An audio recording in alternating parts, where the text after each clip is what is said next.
Modestricken, Kreativität und Inspiration. Willkommen zu Teil 2 von diesem Video. Willkommen zu Stricken mit Calypso. Ich freue mich sehr, dass ihr dabei seid. Das ist die Fortsetzung von Teil 1. Ich empfehle euch auf jeden Fall erst Teil 1 zu gucken und danach Teil 2 zu gucken. In der richtigen Reihenfolge habt ihr auf jeden Fall mehr davon, auch wenn ihr Teil 2 perfekt verstehen könnt, ohne Teil 1 geschaut zu haben. Im ersten Teil ging es eben darum, was Kreativität bedeutet. Ich habe euch verschiedene Ansätze vorgestellt, wie ihr einen kreativen Prozess umsetzen könnt bei einem Strickprojekt. Und im zweiten Teil wird es um die Rolle von Fachwissen gehen bei kreativen Prozessen, als auch um das Eingehen von Risiken. Ich werde über Kreativblockaden sprechen und auch über das Thema Inspiration. Viel Spaß!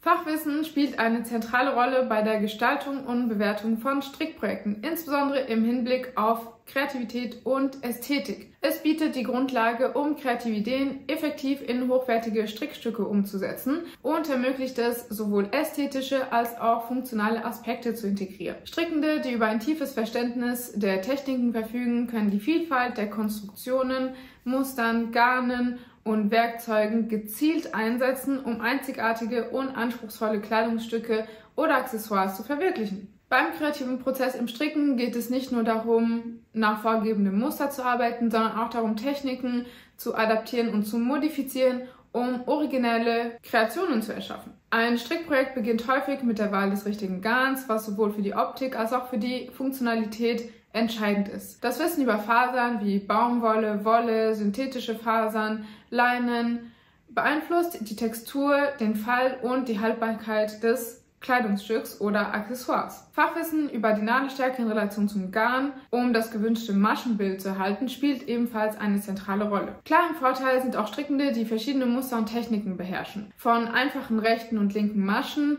bis hin zu komplexen Mustern wie Zopfmustern, Lace oder Colorwork.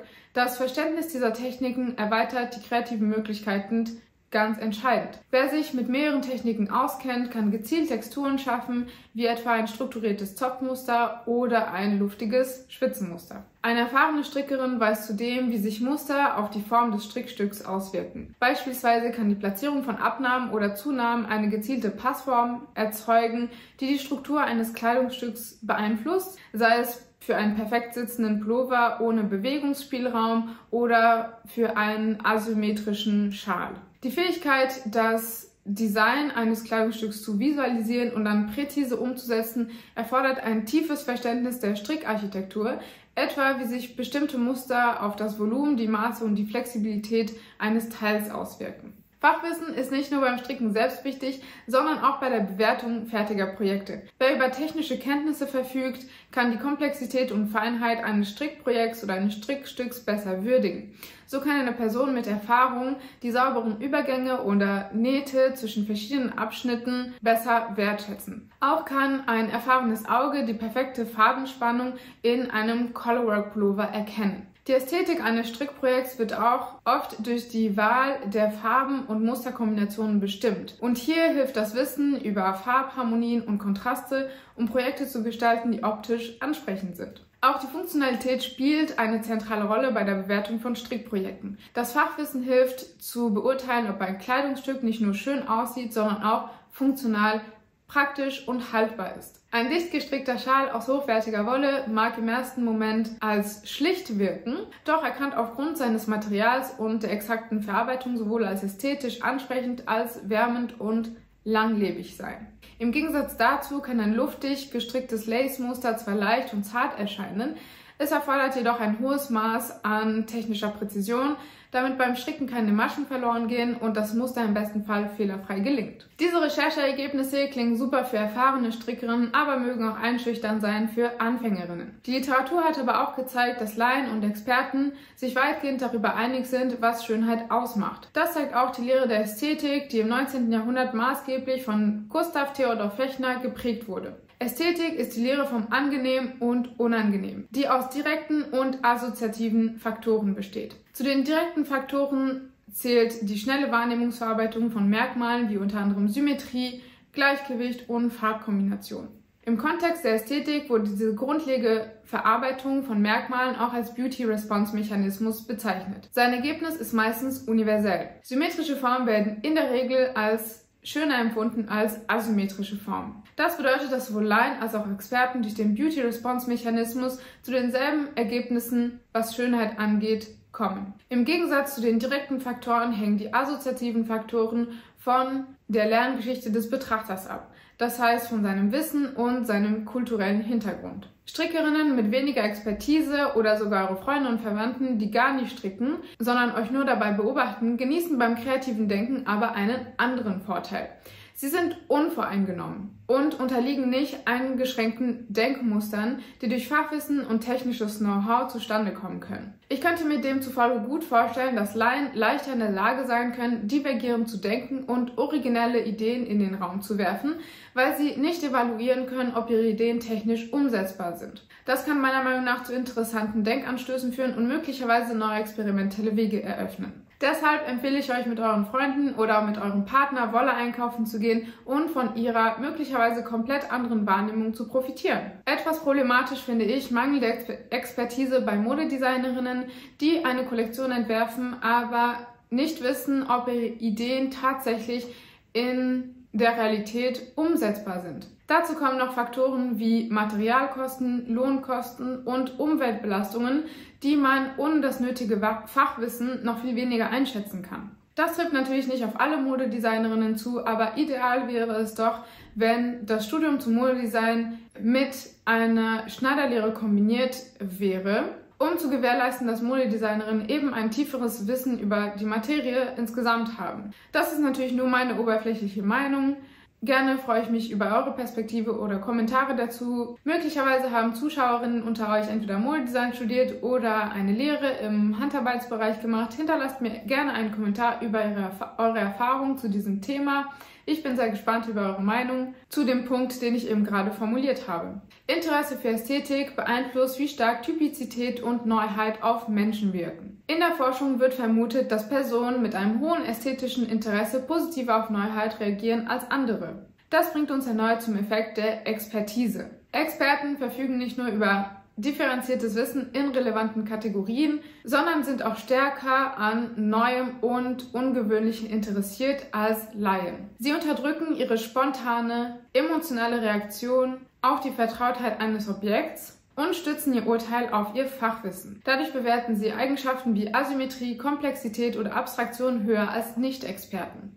Da Experten unterschiedliche Ausbildungen und Hintergründe haben, variieren ihre Kriterien und Vorlieben stärker als bei Laien. Fachwissen befähigt strickende, traditionelle Techniken zu meistern und sie gleichzeitig innovativ weiterzuentwickeln. Durch das Verständnis der Technik, Materialien und Ästhetik entsteht eine tiefe Verbindung zwischen Handwerk und Kunst, die es ermöglicht, Strickstücke auf höchstem kreativen Niveau zu gestalten und zu bewerten. Laien nutzen in der Regel Schönheitseinschätzungen als Heuristik für Kreativität und bewerten eher nach allgemeinen Maßstäben. Sind risikofreudige Menschen kreativer? Die Forschung hat keine eindeutige Antwort auf die Beziehung zwischen Kreativität und Risikobereitschaft. Trotzdem finde ich diese Frage sehr interessant, sich mit der Beziehung zwischen Kreativität und Risikobereitschaft auseinanderzusetzen. Kreativität wird als die Fähigkeit verstanden, originelle und nützliche Ideen zu entwickeln, was sowohl divergierendes als auch konvergierendes Denken erfordert. Mehr dazu im ersten Teil des Videos. Risikobereitschaft hingegen ist mit Unsicherheit in der Entscheidungsfindung verbunden und kann als Verhalten gesehen werden, das durch Risikowahrnehmung, Toleranz und Einstellung bestimmt wird. Entscheidend ist auch, welche Maßstäbe angewendet werden. Das heißt, ob Kreativität zum Beispiel als Persönlichkeitsmerkmal gewertet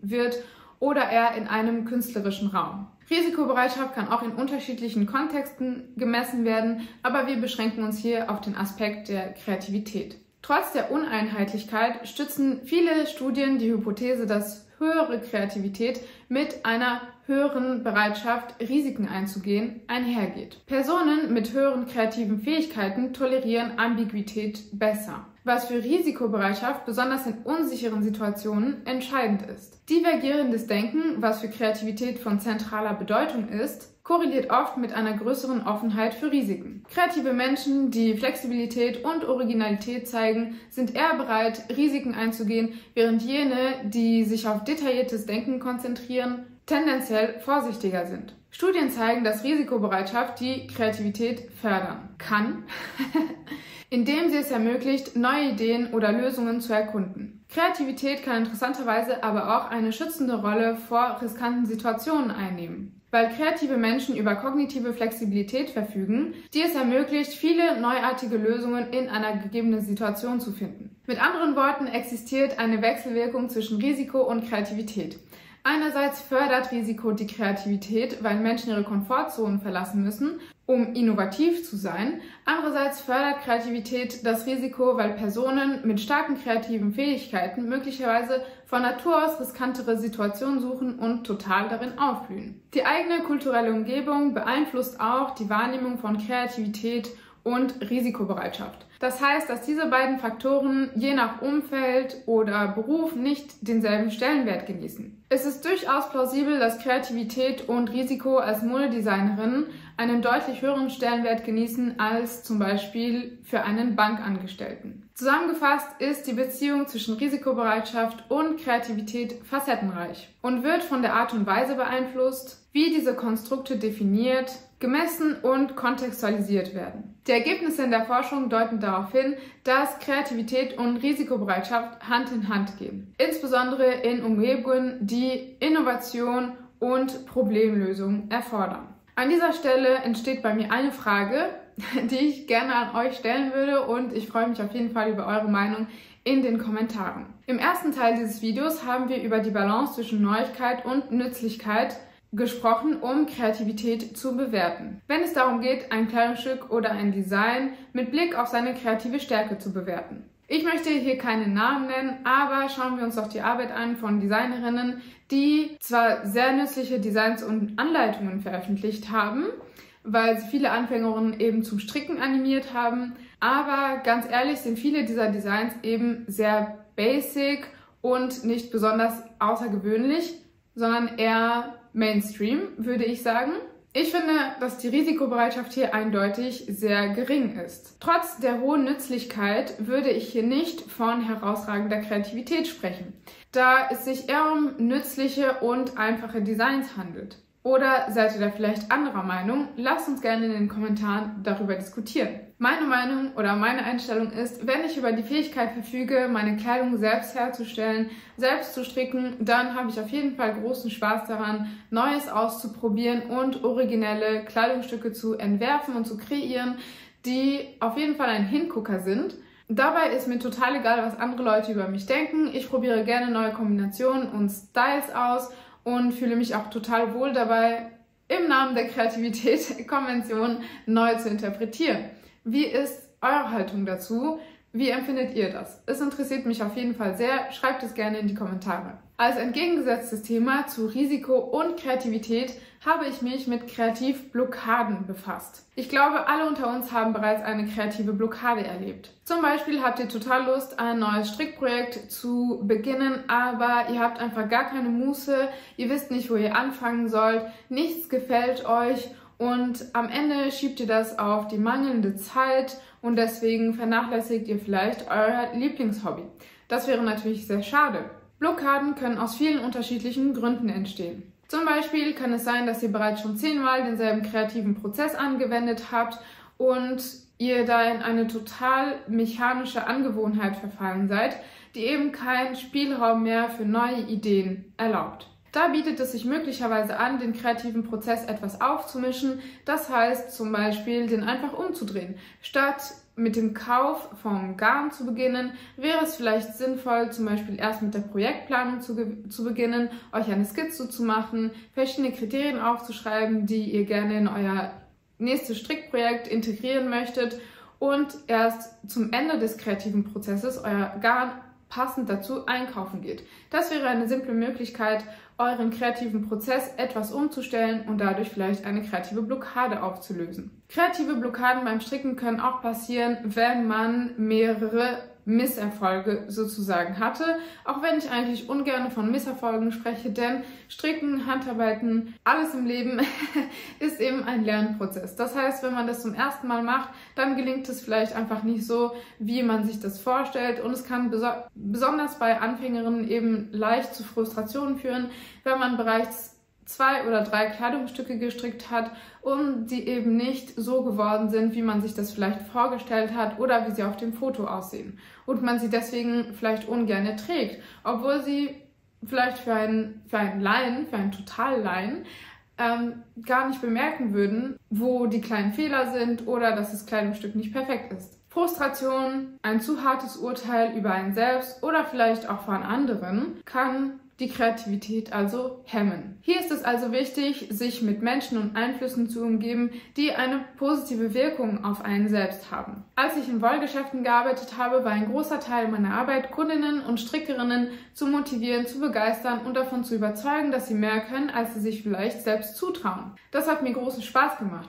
Auch YouTube-Videos oder Online-Strickgruppen, eure Strickgruppe in eurem Wollgeschäft, in der Nachbarschaft, Podcasts, wie ich hier auch auf diesem Channel veröffentliche oder auch andere Strickerinnen machen, können total wichtig sein, um kreative Blockaden aufzuheben und euch neuen Schwung und neue Kreativität, neue Ideen zu geben. Ich finde wirklich toll, dass Inklusivität in der Strickwelt so groß geschrieben ist und so zentral ist. Diese Atmosphäre trägt auf jeden Fall dazu bei, kreative Blockaden aufzuheben. Zeitdruck, den man sich vielleicht selbst macht, oder auch Druck, ein besonders perfektes Ergebnis zu erzielen, können auch zu kreativen Blockaden führen. Ich finde aber, im Mittelpunkt einer kreativen Aktivität sollte auf jeden Fall der Spaß stehen. Der Spaß, die Lernfortschritte zu beobachten und auch das Genießen von diesem kreativen Prozess. Außerdem ist Stricken von Natur aus eine langsame Handarbeit. Perfekt zum Genießen.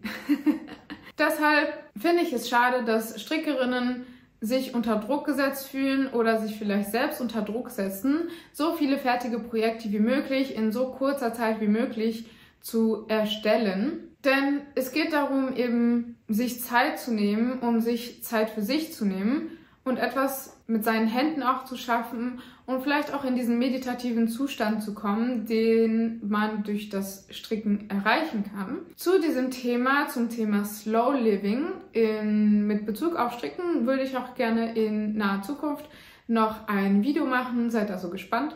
Da kommt auch noch einiges auf euch zu.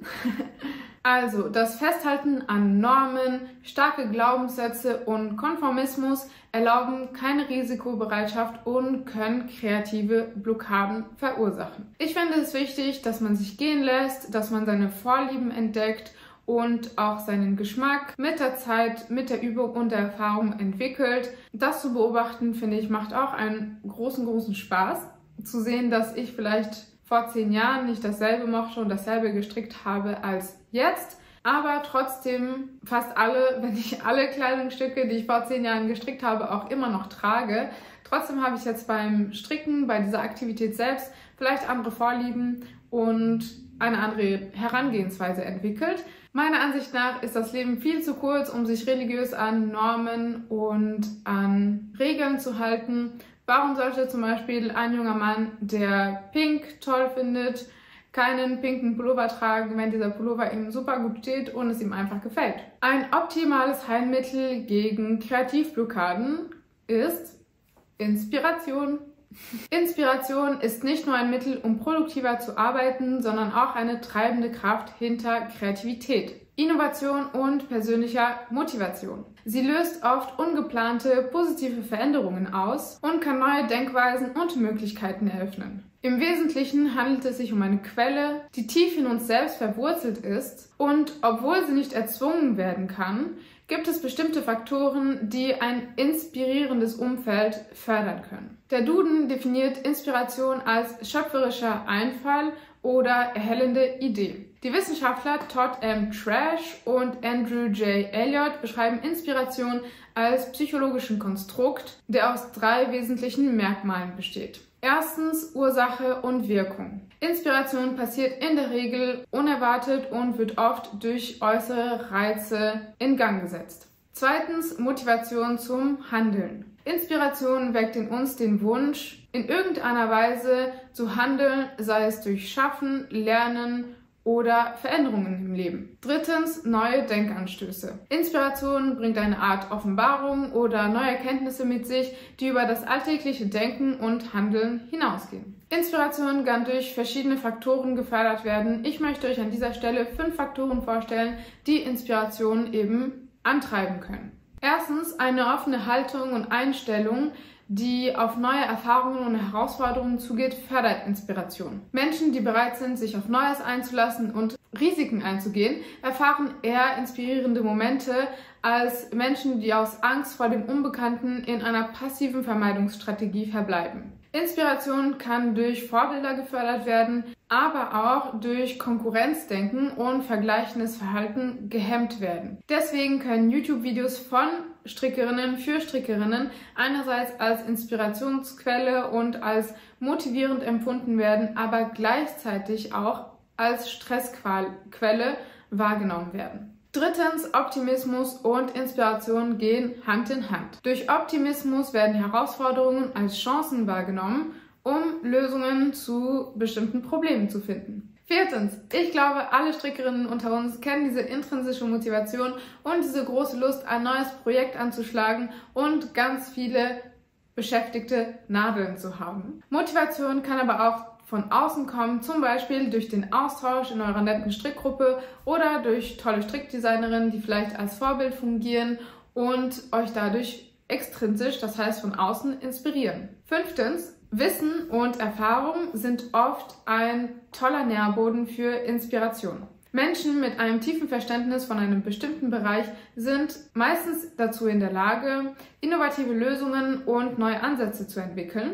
Unwissenheit kann den kreativen Prozess ein bisschen hemmen, wie wir im ersten Teil dieses Videos besprochen haben. Ich finde, dass die Umgebung ein sehr wichtiger Faktor für Inspiration ist. Das bedeutet, ein Spaziergang durch den Wald oder ein Städtetrip, euer letzter Museumsbesuch oder eine Reise in ein neues Land können eine sehr große Inspirationsquelle sein. Neue Erlebnisse und Eindrücke empfinde ich als extrem bereichernd und geben mir neue Impulse, meine Vorstellungskraft neu zu definieren und geben mir auch Mut, Neues auszuprobieren. Wir kommen also zu einem kurzen Fazit über Kreativität und Inspiration. Kreativität und Inspiration können nicht erzogen werden, aber sehr wohl gefördert werden. Ein kreatives Umfeld wird durch Offenheit, Neugier, intrinsische Motivation, Engagement und Wissen geschaffen. Die Inspiration selbst entsteht oft, wenn man aktiv an etwas arbeitet oder sich auf neue Erlebnisse einsetzt oder gerade die Gedanken frei wandern lässt. Um inspiriert zu werden, braucht es also eine gewisse Bereitschaft, sich auf Unbekanntes einzulassen und den Mut, neue Wege zu beschreiten. Wenn du bis hierhin geschaut hast, dann bedanke ich mich sehr herzlich bei dir. Hinterlass mir doch gerne in den Kommentaren,